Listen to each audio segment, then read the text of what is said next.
কি করছো? এই যে রামু কাকার কাজ, গাছে জল গাছে দিচ্ছ? জল দিচ্ছি। রামু কাকার কাজ না এটা, এগুলো করা উচিত। না অবশ্যই বাড়ির কাজ অবশ্যই করা উচিত। আর ছুটির দিনে গাছগুলোতে ফুল এসছে, দেখো কি সব সুন্দর। ঠিক আছে, তুমি আমার এই স্টিল বডির ফটো নিচ্ছে, এটা ঠিক না। তো বাড়িতে মানুষ কি সেজে গুজে ব্লেজার পরে থাকে নাকি? বাড়িতে এভাবেই তো থাকে। গাছগুলো তো দেখি দেখি বন্ধুদেরকে একটু দেখাই কেমন ফুল এসছে। এই দেখুন বন্ধুরা, আমার গোলাপ গাছটায় গোলাপটা কত বড় সাইজের ফুটেছে।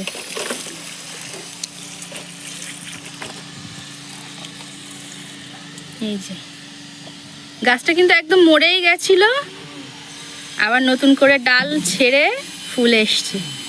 আর এই যে কাশির গাদা, এগুলো তাই না? গত বছর এনে বসিয়েছিলাম, নিজে থেকেই গাছ হয়ে ফুল দিচ্ছে, কোনো পরিচর্যা নেই। বরং যে গাছগুলো কিনে আমি যত্ন করে বসিয়েছিলাম ভালো ফুল দেয়নি। এই যে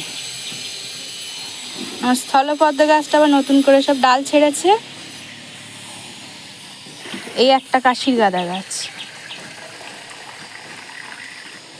খুব সুন্দর ফুল দিয়েছে। আর বোগনভেলিয়াগুলো তো 12 মাসই ফুল দিচ্ছে। এই যে এইভাবে আমরা জল ভরে নিয়ে তারপর দেওয়া হয়। তুমি আমার ভিডিও আর নিও না, তুমি রাখো। আমার কিন্তু ছুটিতে বাড়ি থাকলে খুব হেল্প করে দেয়। বন্ধুদেরকে একটু হাই করো। এটা ফার্স্ট মর্নিং করার কথা ছিল, ফাঁকি মেরেছে। এতক্ষণে বলে বলে এই যে দিচ্ছে জল অবশেষে। একটুও মায়া দয়া নেই আমার গাছগুলোর প্রতি। যা করি আমি করি। মিনিয়েচার গোলাপগুলো দেখাই আপনাদেরকে, কি পরিমাণ ফুটেছে দেখুন। এই একটা ছোট্ট পুচকু গাছে হয়েছে।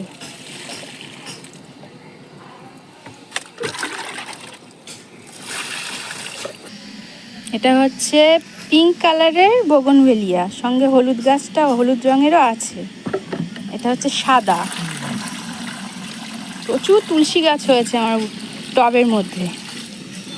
কারো লাগলে বলবেন কমেন্ট করে, পাঠিয়ে দেওয়া হবে।